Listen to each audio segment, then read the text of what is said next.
The syringe gleamed wrong. Dr. Elena Mircha noticed it in the half-second before the needle would have pierced skin. A flicker of something that didn't belong. Silver where there should have been steel. Her hand froze above the patient's arm, and in that suspension of motion, the world narrowed to a point of light on metal. The man on the gurney didn't breathe. She had been a physician long enough to notice. The chest that should have risen and fallen lay perfectly still. No flutter of pulse at the throat. No tremor of muscle. He looked like a photograph of a living person, not the person himself. What she didn't know was that this moment, this fraction of hesitation, would rewrite the architecture of her entire life. 48 hours earlier, Elena had been awake for 16 hours. The night shift at St. Mercy's Emergency had a particular quality of exhaustion. Fluorescent lights buzzed overhead with the persistence of insects. The air smelled of antiseptic layered over something older and more human. Fear, perhaps, or simply the accumulated breath of too many people in too small a space. Her sneakers squeaked on linoleum as she moved between beds. The sound had become part of her internal rhythm. Squeak, pause, assess. Squeak, pause, document. She was 34 years old, single, $200,000 in student debt that she chipped away at with the dedication of someone carving through granite with a spoon. Her mother's dialysis bills arrived every month.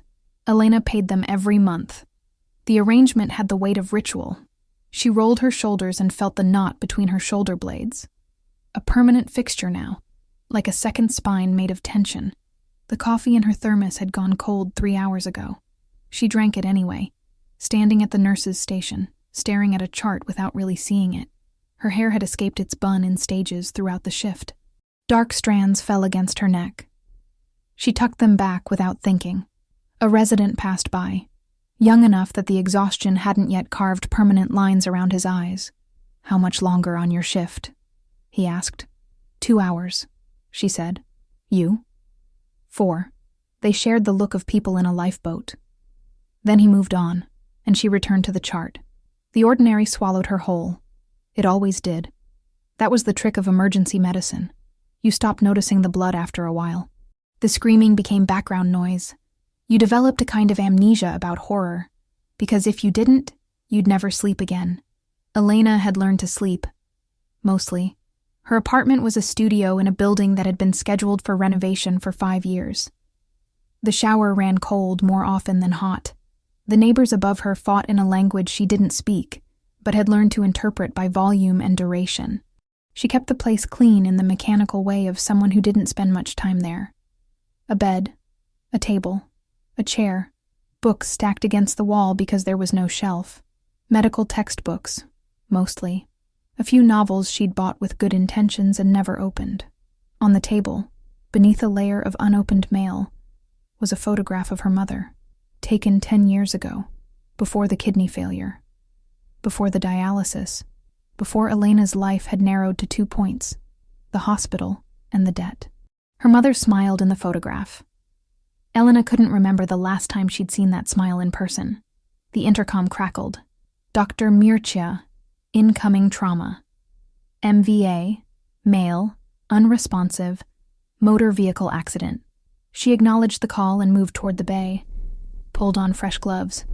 The mechanical preparation, mask, gown, the mental shift into the version of herself that could open a body and keep her hands steady. She was good at this. Being steady. It was possibly the only thing she was good at anymore. The ambulance arrived with the efficient chaos she'd come to expect. Paramedics wheeling in the gurney. Voices overlapping. Vitals called out in shorthand. Male, late 30s, found unresponsive at the scene. Vehicle totaled. No visible injuries. GCS 3. No visible injuries. That should have been the first sign. Elena stepped forward as they transferred him to the bed. She registered details in the clinical way she'd been trained. Expensive suit, tailored, dark hair, pale skin, the kind of pallor that might mean shock or blood loss, except there was no blood. His eyes opened, gray, almost colorless.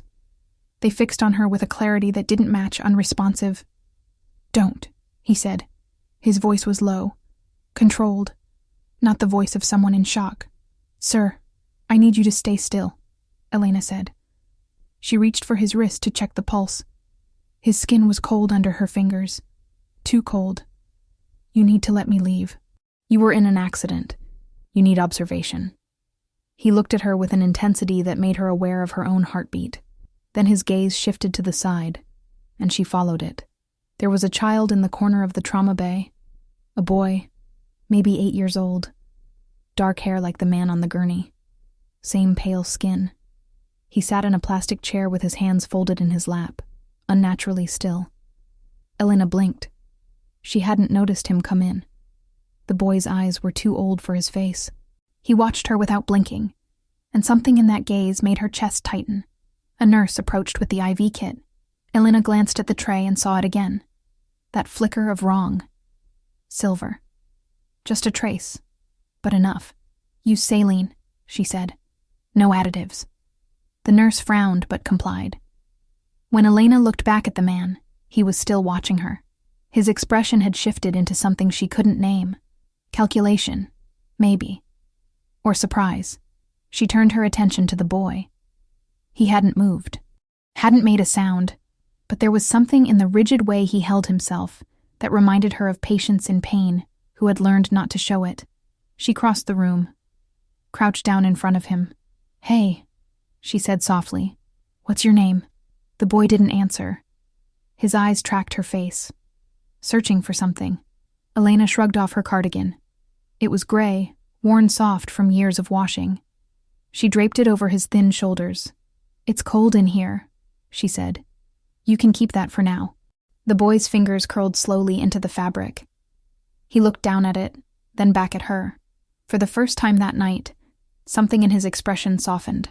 When Elena stood and turned back to the gurney, the man was watching her with an expression that made her pause. Not gratitude, exactly. Something older than that. It was 11:47 at night when Elena began to notice the inconsistencies. She had been a doctor long enough to trust her instincts about wrongness. The monitors showed a heart rate of 42. Too slow. Too steady. No variation. The rhythm moved across the screen like a metronome, mechanical in its precision. She adjusted the warming blanket. His skin stayed cold beneath her palm. "Sir, can you tell me your name?" "Dmitri." His voice was measured, each syllable carefully placed, as though he were translating from another language. "Dmitri, do you know where you are?" "Yes." "Do you know what happened?" "Yes." "Can you tell me?" "No." Elena glanced at the monitors again.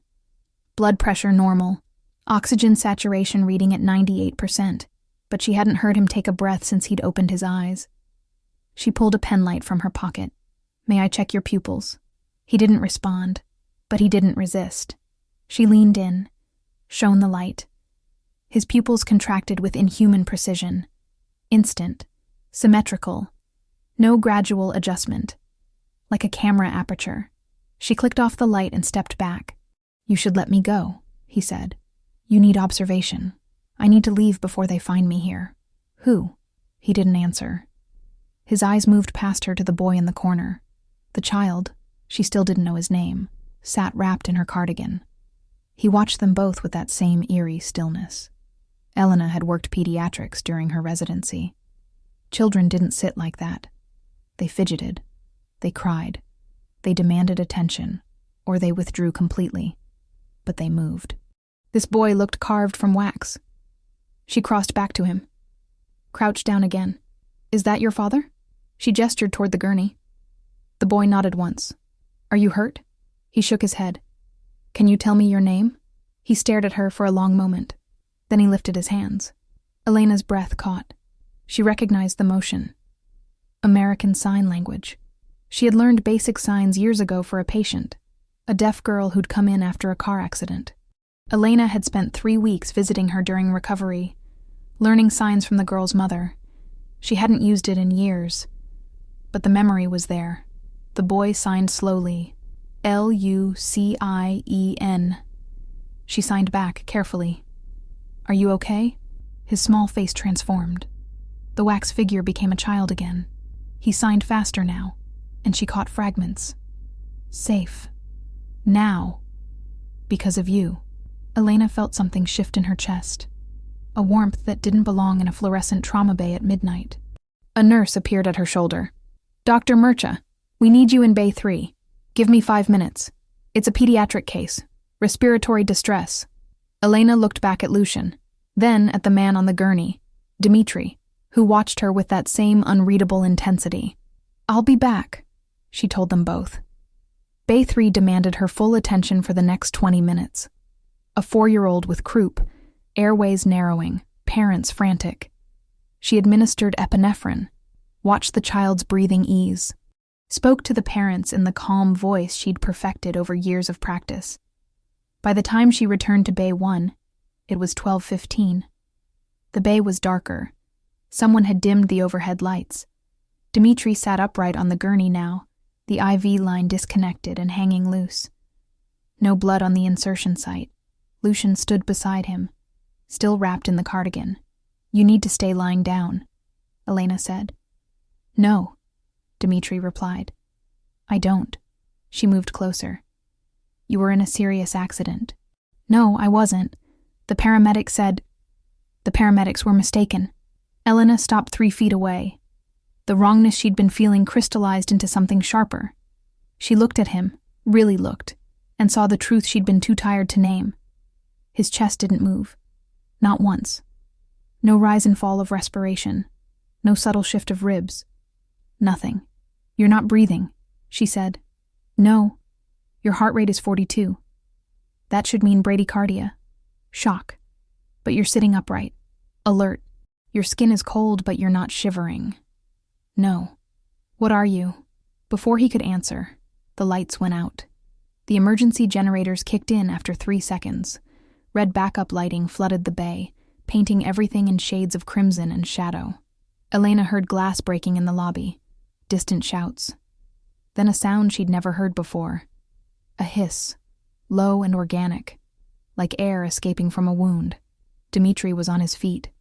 "Get down," he said. "What's happening? Get down. Stay with Lucian." He moved toward the door, and Elena saw it then, the way his body changed. Fluidity that wasn't human, speed that defied physics. She grabbed Lucian's hand. It was ice cold and small in hers. She pulled him behind the nurse's station, the only cover available. Through the gap between desk and wall, she saw figures enter the bay. 3 of them, pale, moving with the same impossible speed as Dmitri. Their eyes caught the red emergency light and reflected it back. Animal and wrong. One of them spoke. "Dmitri, the council requests your presence. Tell the council I declined their invitation. You know that's not how this works. I know the accords. This is neutral ground. You have no authority here." The figure smiled, teeth too white in the red light. "The accords protect humans, not traitors." Dmitri moved. Elena had seen violence before. Workplace assaults, domestic abuse cases, trauma from bar fights and gang activity. She thought she understood the mechanics of how people hurt each other. This was different. He moved like water, like shadow, like something that had never been bound by the limitations of bone and muscle. She heard impact. Bone on bone, the wet crack of something breaking. One figure went down and didn't rise. The second lunged. Dmitri caught it by the throat. There was a sound like tearing fabric, and then dust where a body should have been. The third ran. Silence rushed back into the space. Elena's heartbeat was thunder in her ears. Dmitri stood in the doorway, backlit by emergency lighting. Blood on his hands. Not his own. She should have been terrified. She was, but she was also still holding Lucian's hand. And the boy was shaking. Elena pulled him closer, wrapped both arms around him, felt his cold face press against her shoulder. Dmitri turned. His eyes found hers across the wreckage of the bay, gray bleeding into red at the edges. "I'm sorry," he said. His voice was steady, but something beneath it fractured. "I'm sorry you saw that." "What were they?" Elena asked, though she already knew. "The same thing I am." Lucian's small hands gripped her shirt. And then she realized the truth she had been too tired, too rational, too human to see. Vampires. They were vampires. Elena's hands were shaking. She pressed them flat against Lucian's back to hide it. The boy still clung to her, face buried in her shoulder. His breathing was shallow and quick, too quick for someone who'd just witnessed violence. Or perhaps exactly right for a child, even one who wasn't entirely human. Dmitri moved toward them. Slow steps, deliberate, giving her time to process, or run. She didn't run. Are you hurt? His question was directed at both of them. Elena shook her head. Her voice felt stuck somewhere in her throat. Lucian pulled back from her, signed something rapid. She caught fragments, scared, safe now, her. Dmitri's expression softened in a way that seemed unpracticed. Rusty. He signed back, and Lucien's shoulders dropped half an inch. We need to leave, Dmitri said. Now. Before others come. Others, Elena repeated. The word felt thin. Yes, more like them. Like you. Yes. She looked down at Lucien. At the boy who had been 8 years old for longer than 8 years. At the cardigan still wrapped around his shoulders, gray fabric against marble skin. What happens if I stay here? She asked. Dmitri's jaw tightened. They saw you. They know you helped me. Protected him. That makes you a liability. A liability. Or an asset, depending on who finds you first. Her mind was moving through the logic like a diagnosis. Symptom, cause, prognosis. She was good at this. Taking impossible information and sorting it into manageable pieces.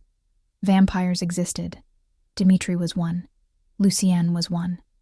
Others had come to take them. Those others had seen her face. What happens to liabilities? She asked.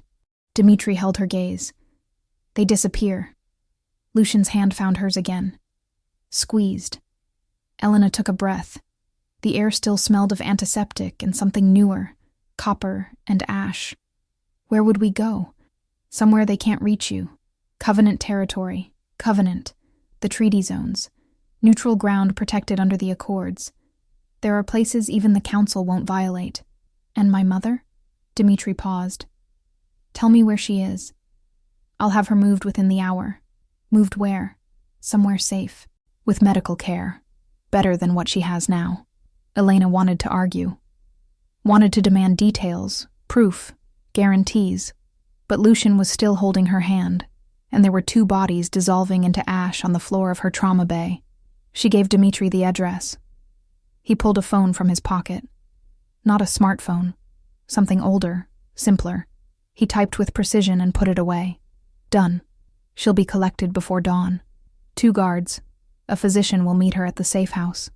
How do I know you're telling the truth? You don't. But I've never lied to you, Dr. Mircha. I won't start now. She studied his face. The control he wore like a second skin. The exhaustion beneath it, old and deep, like sediment. Okay, she said. They left through the service exit. The hospital hallways were still bathed in red emergency light. Elena heard voices in the distance. Security, probably, responding to the disturbance. Her ID badge was still clipped to her scrubs. She pulled it off and dropped it in a biohazard bin as they passed. Leaving evidence, she thought, or erasing it. Dmitri moved ahead, scanning each corner before allowing them forward. Lucien stayed between them, his small hand warm now in hers. Or perhaps her hand had grown cold. They emerged into the parking structure. The air was damp and smelled of exhaust. Dmitri led them to a black sedan parked in a corner reserved for physicians. How he'd known which car was his? Elena didn't ask. He opened the back door. Lucian climbed in without hesitation. Elena paused. This is real, she said. Not a question. A statement she needed to speak aloud. Yes. And if I get in this car, my life changes. Completely. Yes.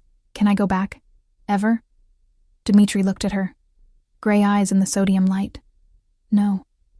She thought of her apartment, the cold shower, the unpaid bills, the photograph of her mother on the table.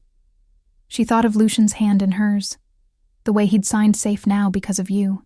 She got in the car. They drove in silence. The city slid past the windows. Streetlights, closed shops, the occasional pedestrian. Normal, ordinary, a world that didn't know what lived in its shadows. Elena watched Lucian in the rearview mirror. He'd curled up in the seat, her cardigan pulled tight around him. His eyes were half closed but not sleeping, watching the lights. "How old is he?" she asked quietly. 8, Dimitri said. "And how long has he been 8? 67 years. The number sat heavy in the car. He was turned, without consent. His mother did it. Where is she now? Dead. Executed under the Accords. Transformation without consent is the highest crime. And you took him. Yes. Why? Because no one else would." Elena turned to look at him. His hands were steady on the wheel.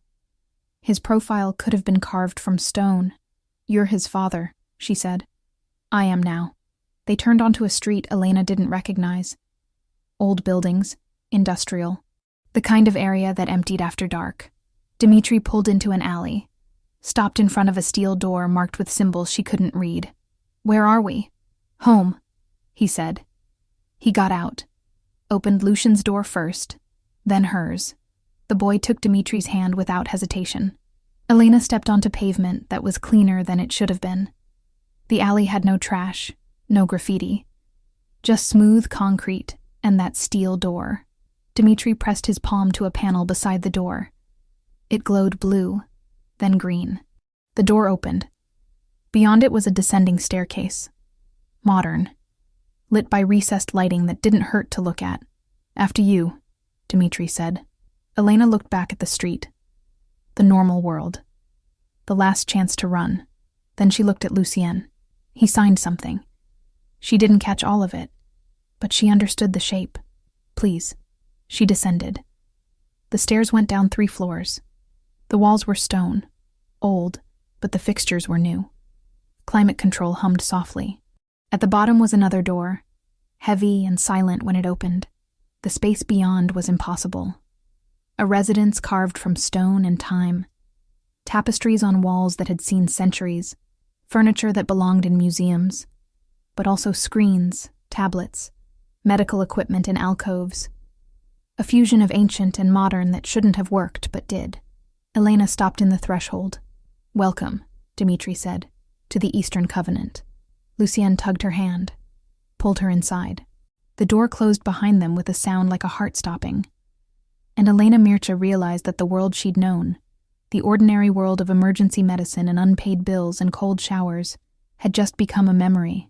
She was standing in a place that didn't exist on any map, and she had no idea how to get back. The room Dimitri gave her had a window. It faced a stone wall, but the window was there nonetheless. Glass, thick and reinforced. A gesture toward normalcy in a place that had abandoned normal centuries ago. Elena stood in front of it, still wearing her scrubs. Blood spatter on the sleeve. Not hers. She didn't know whose. There was a bed, a chair, a door that led to a bathroom with marble floors and fixtures that looked older than her grandmother. Everything was clean, silent, temperature controlled. She sat on the edge of the bed. Her hands had stopped shaking an hour ago. That felt significant somehow. The shock wearing off, maybe, or just exhaustion deep enough to drown fear. A knock on the door. She stood, opened it. Lucien stood in the hallway, still wrapped in her cardigan. He'd changed clothes, soft pants, a sweater too large for his small frame. His feet were bare on the stone floor. He held a glass of water. Elena took it. "Thank you." He signed something.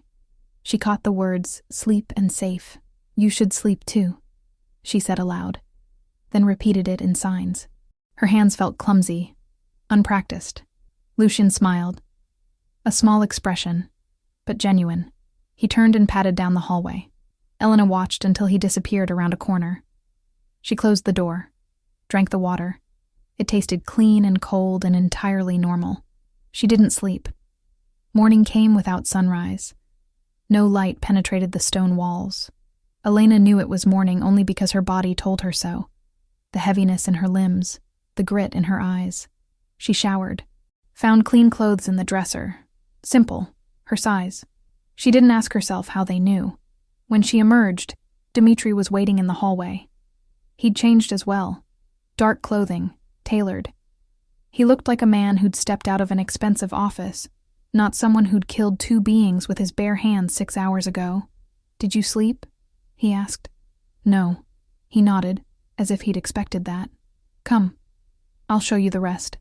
They walked through corridors that seemed to shift between centuries. Ancient stonework beside steel doors. Tapestries hanging above security panels. The temperature never varied. Perfectly controlled. Comfortable without being noticeable. They passed other figures. Pale. Moving with that same fluid grace. Each one nodded to Dmitri. Their eyes lingered on Elena. She felt the weight of their attention like pressure against her skin. This is the medical wing, Dmitri said, gesturing to a series of rooms behind glass walls. We have physicians, human and otherwise. Specialists in conditions that require discretion. Elena looked through the glass. Saw equipment she recognized and some she didn't. A woman in a white coat adjusted an IV line on a patient whose skin had the same pallor as Dmitri's. You treat your own, Elena said. Yes, and humans who know. Who are bound to the covenant. Bound. Protected. Employed. Cared for in exchange for their silence and service. They moved on. Dmitri led her to a library. Shelves reaching toward vaulted ceilings. Books in languages she didn't recognize. A table in the center with tablets and screens. The Accords, he said, gesturing to the table. Treaties signed over 2,000 years. Revised every century. They govern what is permitted between our kind and yours. Elena approached the table. One of the screens displayed text in English. She scanned the words. Section 9. Medical facilities, personnel, and patients are considered sacred ground. No violence may occur within their boundaries without forfeiture of covenant protection. They broke the law, she said. Last night, in the hospital. Yes. And now? Now they will answer for it, if they're found. If. The ones who fled will go into hiding, but the council will pursue them. Justice under the Accords is slow but absolute. Elena kept reading. Section 12. Transformation of humans without informed consent is forbidden. Violators face permanent execution. She looked up at Dmitri. Lucian's mother. Yes. You executed her. The council did. I witnessed it. His voice was flat, empty, but something beneath it carried weight. How long ago? Elena asked. 67 years, and you've raised him since then. Yes, alone. I have support, caregivers, tutors. But yes, primarily alone. Elena looked at him. Really looked. The control he maintained was extraordinary. Centuries of practice. But underneath it, exhaustion. Grief. The kind that had no end because time kept moving and memory didn't fade. Why? She asked. He met her eyes. Because he was a child. Because what happened to him was a violation. Because no one else would take responsibility. You could have given him to someone else. No. His mother's crime was mine to atone for. How was it your crime? She was my wife. The words landed in the quiet library like stones in still water. Elena felt the ripples. Wife. Past tense. I'm sorry, she said. Don't be. I'm not. The coldness in his voice wasn't cruelty. It was truth. They walked again. Through corridors. Past rooms filled with art and technology. Past training halls where figures moved in combat patterns too fast for her eyes to follow. Eventually they reached a larger chamber. Stone throne at the far end. Screens on the walls displaying maps, data, feeds from cameras. This is the seat of the Eastern Covenant, Dmitri said. I am its king. King. The word felt medieval, absurd. But looking at him in that space, the way others moved around him with deference, the quiet authority in his posture, it fit. How long? She asked. 400 years. Elena's breath caught. 400. The number was incomprehensible. She tried to imagine it, watching centuries pass. Empires rise and fall, languages evolve. Her entire life was a blink. You're tired, she said. It wasn't a question. Dmitri looked at her. Something in his expression shifted. Surprise, maybe. Yes. Why keep going? He was silent for a long moment. Because stopping would be a greater cruelty. To those who depend on me. Like Lucian. Yes. Elena thought of the boy, 8 years old for 67 years, carrying a trauma that couldn't heal because his body couldn't age. What happens to me now? She asked. That depends. On what? On whether you want to leave. Can I? Dimitri's jaw tightened. Legally, yes. You're not a prisoner.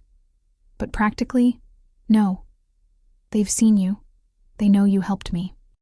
If you leave Covenant protection, you become a target. So I'm trapped. You're protected.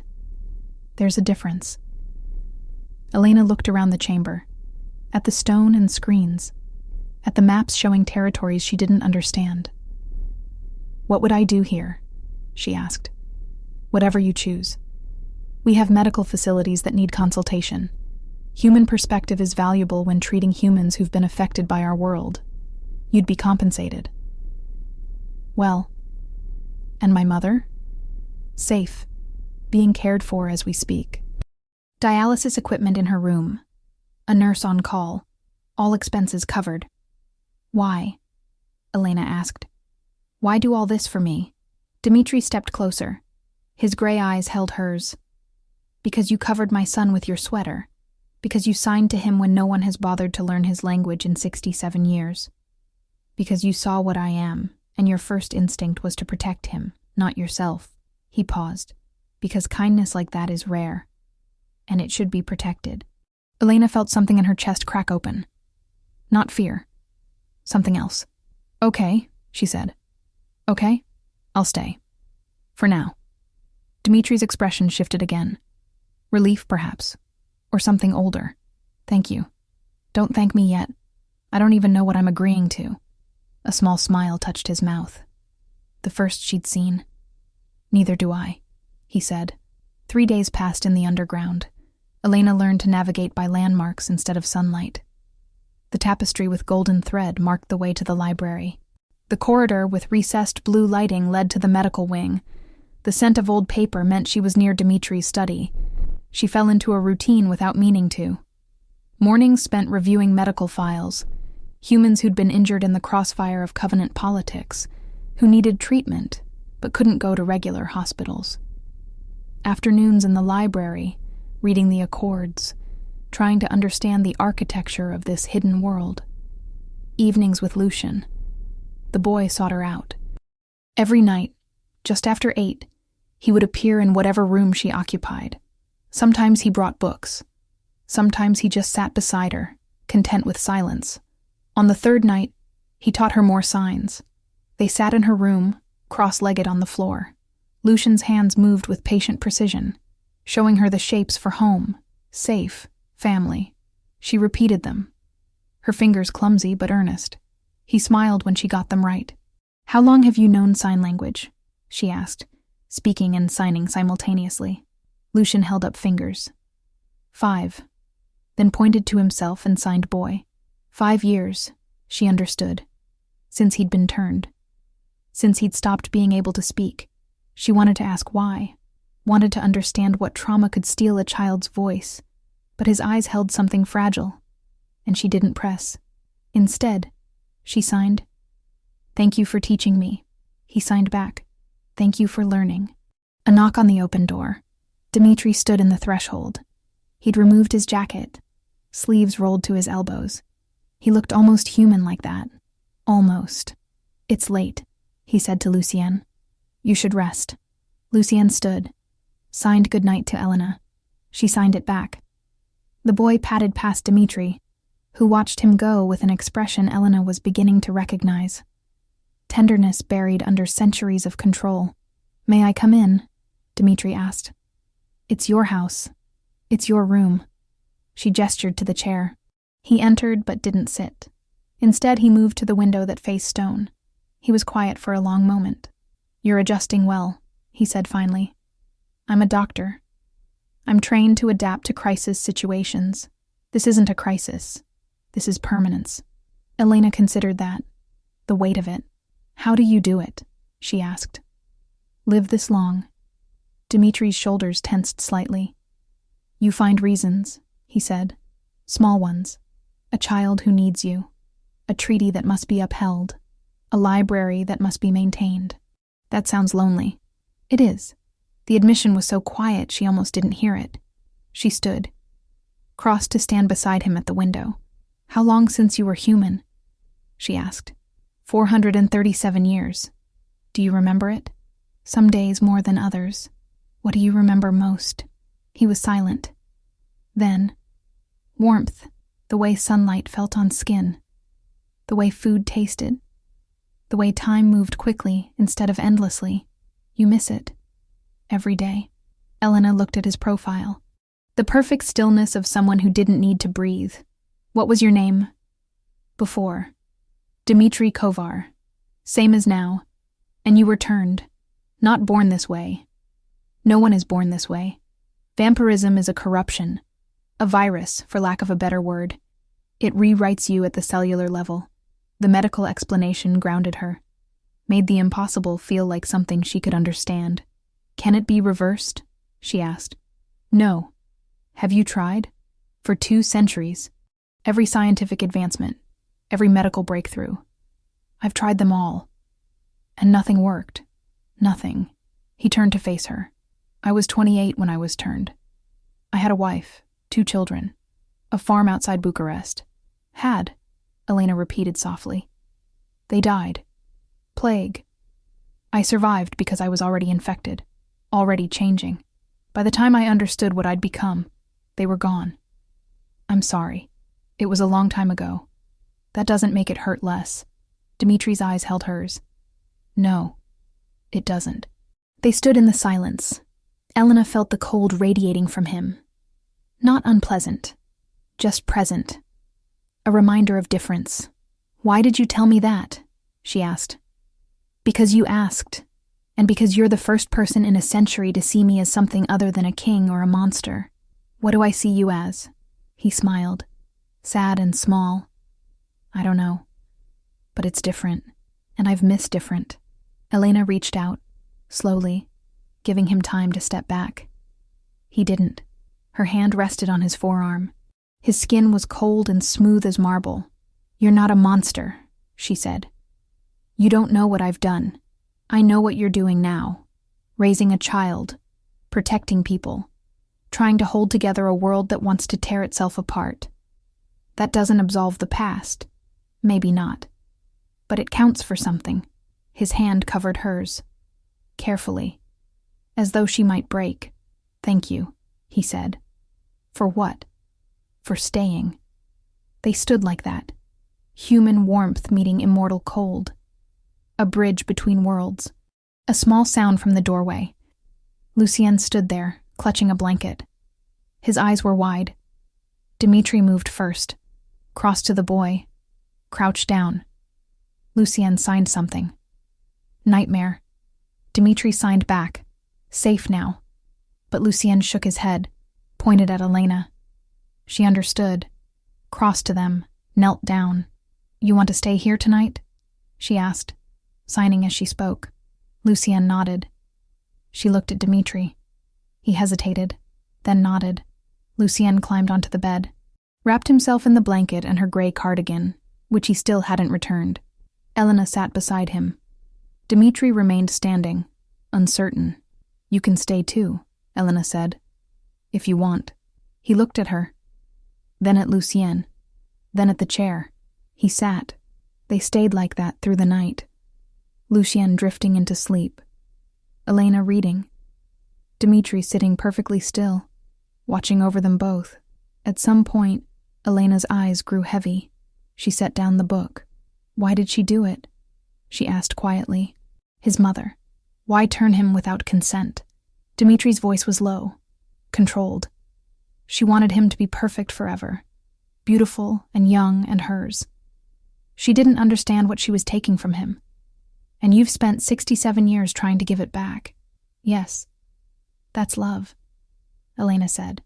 Dmitri looked at her. No. Love would have been preventing it. This is just atonement. Elena shook her head. Atonement is punishment. What you're doing is devotion. He didn't respond. But something in his expression softened. She let her eyes close. Just for a moment. When she woke, Gray light filtered through a crack beneath the door. Morning, by some standard. Lucienne was still asleep beside her. Peaceful. Dimitri was gone.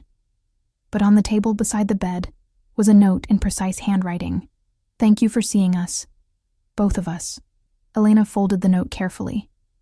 And for the first time since descending into this impossible world, she felt something like purpose. The message arrived on the 5th day. Elena was in the medical wing, reviewing case files on a tablet, when Dimitri appeared in the doorway. His expression was carved from ice. She knew immediately that something had changed. He crossed to her, held out a cream-colored card. Heavy stock. Elegant script in black ink. She took it. Read, Your mother receives treatment at St. Agnes Dialysis Center. Wednesdays at noon. We know her schedule. We know her route. We know which nurse draws her blood. Elena's fingers went numb. The card continued. You have something that belongs to the Southern faction. Return it, and she remains untouched. She read it twice. 3 times. The words didn't change. When she looked up, Dimitri was watching her with an intensity that made her aware of her own heartbeat. When did this arrive? She asked. Her voice sounded distant. 30 minutes ago. Slipped under the main entrance. Whoever delivered it is already gone. They know where my mother is? Yes. You said she was safe. You said she was protected. She is. But the Southern faction has resources. Eyes everywhere. They found her. Elena set the card on the desk. Her hands were steady, but only because she was gripping the edge hard enough to hurt. What do they want? Lucienne, Dimitri said quietly. The word landed like a punch. Why? He's leverage. A child of the Eastern Covenant. If they take him, they can force concessions from me. Territory, resources, political power. You can't give him to them. I have no intention of doing so. Then what do we do? Dimitri's jaw tightened. We move your mother, tonight, before they can act. Where? Here, into Covenant protection, full security. Elena's mind raced through logistics. Her mother was 62, diabetic. On dialysis 3 times a week. She couldn't just disappear. She'll have questions, Elena said. Answer them. All of them. She deserves the truth. The truth that vampires exist. Yes. Elena closed her eyes. Opened them. Okay. When do we leave? Now. They drove in silence. The city above ground was bright and cold. November wind cut through the streets. Normal people moved through normal lives, unaware of the negotiations happening in their shadows. Dimitri's car was black and soundless. Lucian sat in the back, watching the world pass. He'd insisted on coming. Dimitri had allowed it, though Elena saw the tension in his shoulders. The dialysis center was in a neighborhood Elena knew well. She'd visited her mother there dozens of times, knew the receptionist's name, knew which chair her mother preferred. They parked 2 blocks away. Stay in the car, Dimitri said to Lucian. The boy signed something. Elena caught the word protect. I know you want to help, Dimitri signed back. But the best way to protect her is to stay hidden. Please. Lucian hesitated, then nodded. Dimitri looked at Elena. Ready? No. But let's go anyway. They walked quickly. Elena's medical instincts were screaming. Wrong time of day. Wrong day of the week. Her mother wouldn't be there yet. But Dimitri had insisted. Scout first. Extract later. The center was a low building with large windows.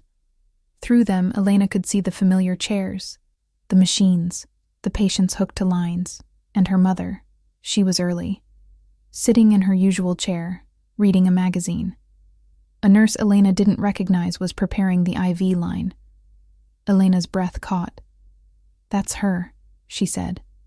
Dimitri followed her gaze. Then his expression changed. The nurse. What about her? Look at her hands. Elena looked. The nurse's movements were efficient, professional. Nothing seemed wrong. Then the light shifted. The IV bag caught the fluorescent glow. Inside the clear fluid, Elena saw it. A flicker. Silver. Just a trace, but unmistakable. Oh God. Elena breathed. Dmitri was moving before she finished the thought. He crossed the street with inhuman speed. Elena ran after him, her hospital training overriding fear. They burst through the center doors. The nurse looked up. Her eyes widened. Then she smiled. "Too late," she said. Elena saw the needle, saw it pierce her mother's arm, saw the silver-laced saline enter the line. "No!" She lunged forward. Dmitri was faster. He grabbed the IV line and ripped it free. The needle clattered to the floor. Elena's mother gasped, clutched her arm. "What the hell?" The nurse moved. Fast. Not human fast, but close. Dmitri caught her by the throat, lifted her off the ground. "What did you give her?" His voice was granite. The nurse smiled. "Enough." Elena was already at her mother's side, checking the insertion site, pulling on gloves from the crash cart. "Mom, look at me. How do you feel?" Her mother's eyes were wide with confusion and fear. "Elena, what's happening? Just breathe. I need you to tell me if you feel anything, burning, tingling, anything unusual." "I feel fine. Who is that man?" Elena glanced at Dmitri. He still held the nurse suspended. His eyes had shifted, gray bleeding to red. "She's human," he said. "Compelled." Not one of them. Compelled? Mind control. Crude but effective. He set the nurse down. She crumpled, unconscious. Elena turned back to her mother, checked her pulse, respirations, pupils, all normal. Whatever had been in that IV, it hadn't been enough, or Dmitri had stopped it in time. She let out a breath. Her mother grabbed her wrist. Hard. "Elena, what the hell is going on?" Elena met her eyes, saw the fear, the confusion, the right to know. "I'll explain everything," she said. "But right now we need to leave. Please trust me." Her mother looked past her at Dmitri, at the unconscious nurse, at the other patients staring in shock. "This is insane," she said.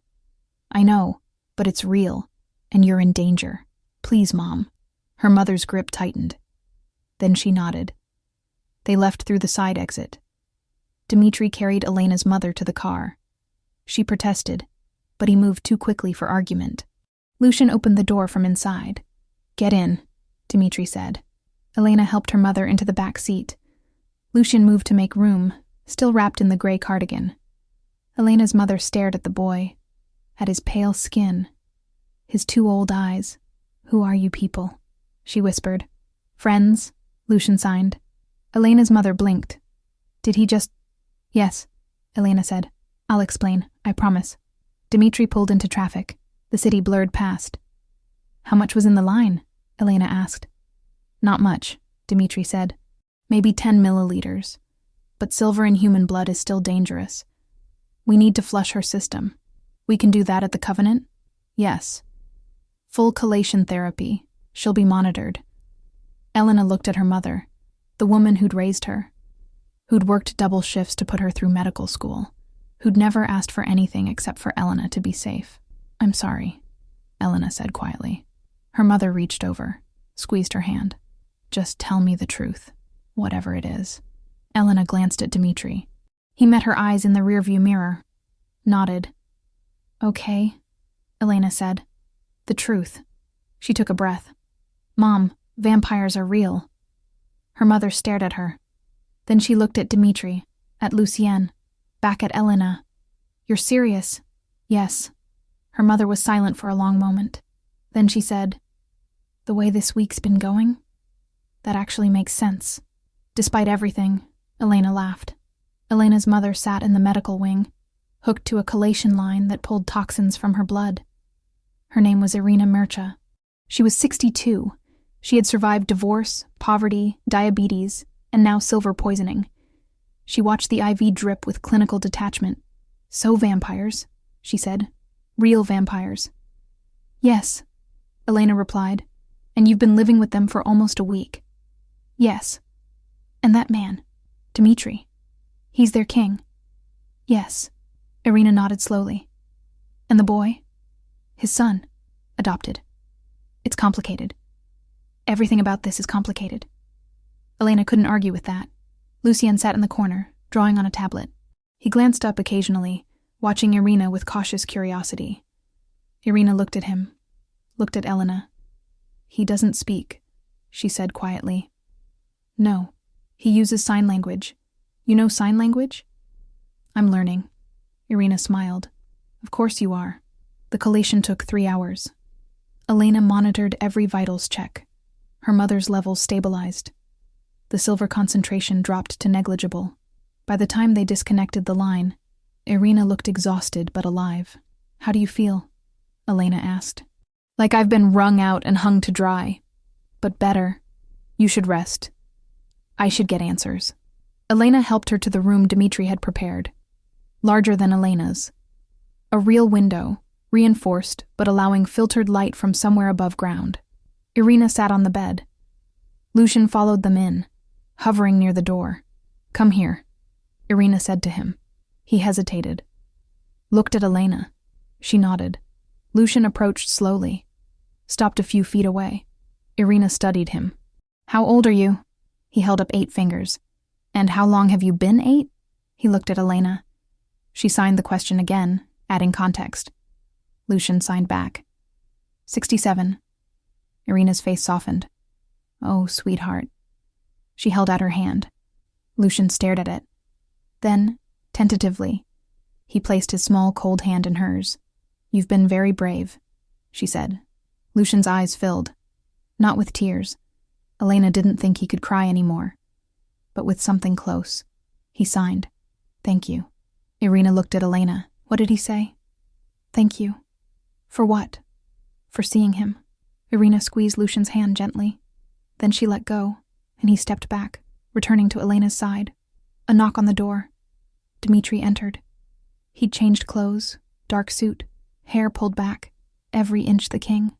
Mrs. Mircea, he said. I apologize for the circumstances of our meeting. Irina regarded him with the same clinical detachment she'd given the IV. You're the one who saved my daughter. I'm the one who put her in danger. By existing? By allowing her to become involved. Irina glanced at Elena. Something tells me she made that choice herself. Elena felt heat rise in her face.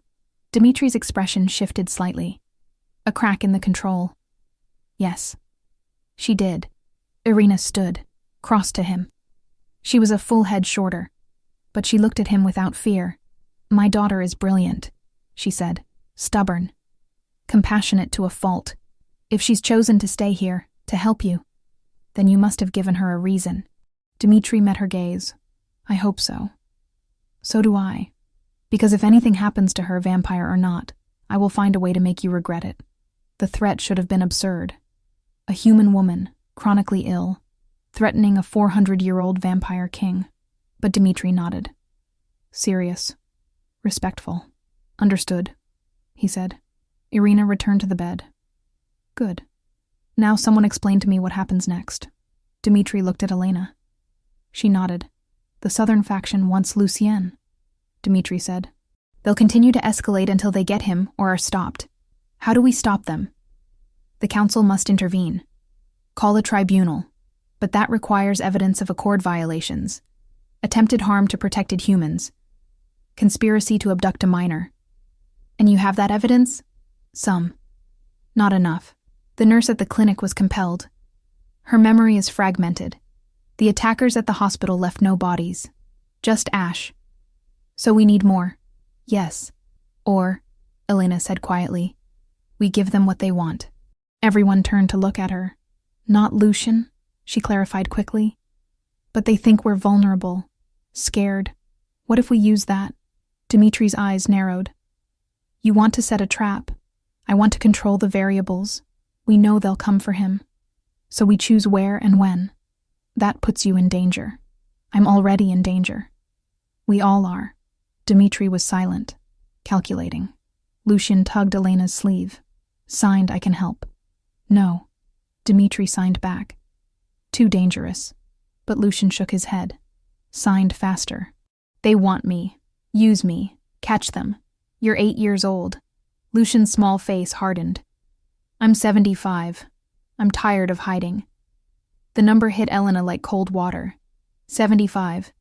He'd been turned at 8 and lived 67 years. She'd done the math wrong before. Dmitri crouched in front of him. I can't risk you. Lucien signed. You risk yourself every day. Let me be brave too. Dimitri's control cracked. Elena saw it, the pain beneath, raw and old. He pulled Lucien into his arms, held him close. When he pulled back, his eyes were bright. All right, he signed. But we do this my way. Safely. Lucien nodded. Dimitri stood, looked at Elena. What's your plan? Elena took a breath. We leak information. Let them know Lucien will be above ground. Specific location. Specific time. Somewhere we can control. Somewhere neutral under the Accords. They'll bring force. We bring more. And we bring witnesses. Council representatives. So when they violate the Accords in front of authority, there's no question of guilt. Dimitri considered. It could work. Or it could get us all killed, Irina said. Elena looked at her mother. Yes, it could. And you're doing it anyway. Elena thought of Lucien, of Dimitri, of this impossible family she'd stumbled into. Yes, Irina sighed. Then I'm coming too. Absolutely not, Elena said. You just got poisoned. Which means I have standing. I'm a victim of their Accord violation. My testimony matters. She's right, Dimitri said quietly. Elena wanted to argue, but her mother's expression was set, immovable. Fine, Elena said. But you stay behind the defensive line. Deal. Dimitri pulled out his phone, started typing, leaking information to the right sources. Setting the trap. Where? Elena asked. St. Mercy's. The hospital where this started. It's neutral ground. Sacred under Section 9. Poetic, Irina said. Practical, Dimitri corrected. And appropriate. They broke the Accords there first. They'll answer for it there. He finished typing. Sent the message. How long do we have? Elena asked. 48 hours. The council is sending representatives. We'll have 3 witnesses. That's enough. And if the southern faction doesn't come? They will. They're desperate. Desperation makes people reckless. Elena looked at Lucien. The boy met her eyes. Signed. We'll be okay. She wanted to believe him. Dimitri's hand rested on her shoulder. Warm. No, cold. But steady. Thank you, he said quietly. For what? For fighting. You didn't have to. Yes, Elena said. I did. Because he's a child, Dimitri said. Because you're family. The word hung in the air. Dimitri's grip tightened slightly, then released. 48 hours, he said. Rest while you can. But Elena knew none of them would sleep. They were walking into fire. And all they had was each other. The hospital was empty. Dimitri had arranged it. Every patient transferred. Every staff member sent home with generous compensation and vague explanations about electrical work. The building stood hollow, fluorescent lights buzzing in vacant corridors. Elena walked through the emergency bay where she'd spent so many shifts. It felt like visiting a grave. 48 hours had passed in preparation. Council representatives had arrived. 3 ancient vampires who spoke in formal cadences and watched everything with eyes that had seen empires fall. They positioned themselves in the observation gallery above the main floor. Witnesses. Judges. Dimitri's forces lined the perimeter. 20 vampires, loyal to the Eastern Covenant. Silent. Waiting. Elena stood in the center of the emergency bay with Lucien. Her mother was behind a reinforced barrier with 2 guards. She'd argued about it. Elena had insisted. Some battles you fight, some you watch. Lucien held Elena's hand. His grip was cold and tight. She looked down at him. You don't have to do this, he signed. Yes, I do. Why? Because I'm tired of being afraid. His eyes were old, older than anyone's should be. Elena squeezed his hand. Dimitri stood near the entrance, waiting. His posture was relaxed, but Elena had learned to read the tension in his shoulders. Movement at the door. They came in force. 7 vampires. Pale, eyes gleaming red in the fluorescent light. The leader was a woman. Tall, elegant, with silver hair and a smile like a blade. Dimitri Kovar, she said. How kind of you to arrange this meeting. Irina? Dmitri replied. How predictable of you to accept. The woman's smile widened. You have something of mine. Lucian belongs to no one. He belongs to whoever is strong enough to claim him. She took a step forward. Dmitri moved to intercept. The council representatives leaned forward in the gallery. Under the accords, Dmitri said, his voice carrying. This is sacred ground. Medical facility. Neutral territory. Any act of violence here is a capital offense. Irina glanced up at the gallery. Then back at Dmitri. I'm aware of the law. Then leave. Now. And this ends. I think not. She gestured. Her forces moved, but Dmitri's moved faster. The two groups collided in the center of the bay. Elena pulled Lucian back, pressing him against the wall, shielding him with her body. The violence was clinical, precise, no wasted motion. Vampires fought with centuries of practice, and it showed. Elena watched Dmitri move. He was faster than the others, stronger. Every strike calculated. He wasn't fighting to kill. He was fighting to contain. One of Irina's vampires broke through the line, rushed toward Lucian. Elena stepped in front of him. The vampire stopped, stared at her. Move, it hissed. No, I'll kill you. Then you'll answer to the council for murdering a protected human on sacred ground. The vampire hesitated. That hesitation cost it. Dmitri appeared behind it, grabbed its throat, threw it across the room. The vampire hit the far wall and crumpled. Irina was watching now. Her smile had faded. You've prepared well, she said to Dmitri. I've had practice, but preparation isn't enough. She moved, faster than Elena's eyes could track. One moment she was across the room. The next she had Lucian by the arm, pulling him away from Elena. Lucian struggled. Signed. No. Elena lunged, grabbed his other arm. Let him go, she said. Irina looked at her. At this human woman with no strength, no speed, no power except stubbornness. Why? Irina asked. Why do you care about him? Because he's a child. He's a weapon. He's both. And he deserves better than being used. Irina's grip tightened. Lucian gasped. Elena felt rage flood through her, pure and clean and absolute. She let go of Lucian's arm, reached into her pocket, pulled out a syringe. She'd prepared it in the medical wing.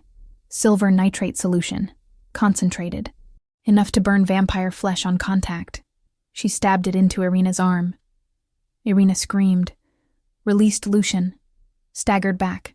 The fighting stopped. Everyone turned to look. Elena stood between Irina and Lucian, empty syringe in hand. The council representatives stood in the gallery. The eldest spoke. His voice echoed. Irina of the Southern faction, you have violated the accords.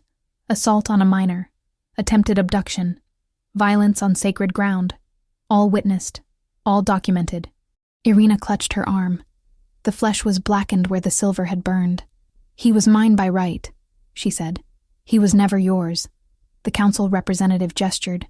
Two enforcers appeared from the shadows, ancient vampires with no allegiance except to law. They took Irina by the arms. She struggled. Failed. The sentence is death, the representative said. To be carried out immediately. No trial? Irina spat. You were tried the moment you entered this building with intent to harm. The witnesses are sufficient. The law is clear. They dragged her toward the door. Irina looked back at Dmitri. This isn't over.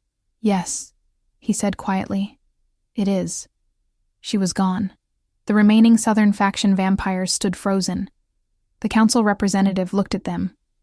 You have 10 seconds to leave this city. After that, you share her fate. They ran. Silence filled the hospital. Elena's hands were shaking. She looked down at the empty syringe. Dmitri crossed to her, took it gently from her grip. That was dangerous, he said. So was letting her take him. You could have been killed. But I wasn't. She looked at Lucian. The boy stared at her with wide eyes. Then he signed, You saved me. Elena crouched down. Of course I did. Why? She thought of all the complex answers, the ethical ones, the logical ones. But what came out was simpler. Because I love you. Lucian's face crumpled. He threw his arms around her neck. Elena held him. This small, cold boy who'd been 8 years old for 67 years, who'd been used and hurt, and was still somehow capable of trust. Dmitri knelt beside them, put his arms around both. They stayed like that. A family that shouldn't exist. Human and vampire. Warmth and cold. The council representative descended from the gallery. "Dr. Mircha," he said, "you have acted with extraordinary courage. The covenant is in your debt." "I don't want debt," Elena said. "I want protection. For my mother. For myself. For Lucien. Permanent protection. Granted. You are hereby recognized as a covenant witness. Your testimony carries legal weight. Your safety is guaranteed. And my mother? Also protected. With full medical care for the remainder of her life." Elena looked at her mother behind the barrier. Irina nodded. "Thank you," Elena said. The representative inclined his head. Departed. Elena stood, helped Lucian to his feet. Dmitri touched her shoulder. "You asked me once," he said, "why I saved you." Elena remembered. The question she'd never really answered. "And now I have my answer," he continued. "Because you're extraordinary. And the world needs extraordinary people. I'm not extraordinary. I'm just a doctor who made a choice. That's what makes you extraordinary." Elena looked at him. At this 400-year-old king who'd forgotten how to feel until a human woman covered his son with a cardigan. "What happens now?" she asked. "Now," Dmitri said. "We go home." Home. The word felt right. They left the empty hospital together. Elena, Dmitri, Lucian, and Irina. A family built from impossible circumstances. The car was waiting outside. Dawn was approaching. Elena could feel it in the air, though she couldn't see the sun. Lucian climbed into the back seat. Signed to Elena. "Will you sit with me?" "Always," she signed back. They drove through the empty streets. The city slept, unaware of what had been decided in its shadows. At the Covenant entrance, Dmitri helped Irina from the car. She leaned on him without complaint. "You're good for my daughter," she said quietly. "She's good for me. Then don't waste it." "I won't." They descended into the underground residence. The place that had been foreign a week ago now felt familiar. Elena helped her mother to her room. Lucian followed, unwilling to let either of them out of his sight. Irina settled into bed, exhausted but alive. "You know," she said, "when I imagined your future, this wasn't it." Elena smiled. "Me neither. But you're happy." It wasn't a question. Elena thought about it. About the danger, the impossibility, the family she'd found in the dark. "Yeah," she said. "I think I am. Good. That's all I ever wanted." Lucian climbed onto the bed, curled up beside Irina. She ran her fingers through his dark hair. "He's a good boy," she said. "Yes." "You'll take care of him?" "Yes." "And that vampire king, you love him?" Elena's breath caught. "Yes." "Then I approve." Elena laughed softly. "Thank you. Now go. Let an old woman sleep." Elena kissed her mother's forehead, left the room. Dmitri was waiting in the hallway. They walked to the library, sat in the quiet among books that had outlived nations. "Thank you," Elena said. "For what?" "For giving me a reason to stay. You gave me a reason to keep living." They sat in silence, not uncomfortable, just present. Outside, the sun rose on a world that didn't know vampires walked among them. Inside, a human doctor and an immortal king sat together in the darkness. And for the first time in 4 centuries, Dmitri felt something close to peace. Elena reached for his hand. He took it, cold meeting warm. An impossible bridge, but bridges were built from impossible things. And this one would hold.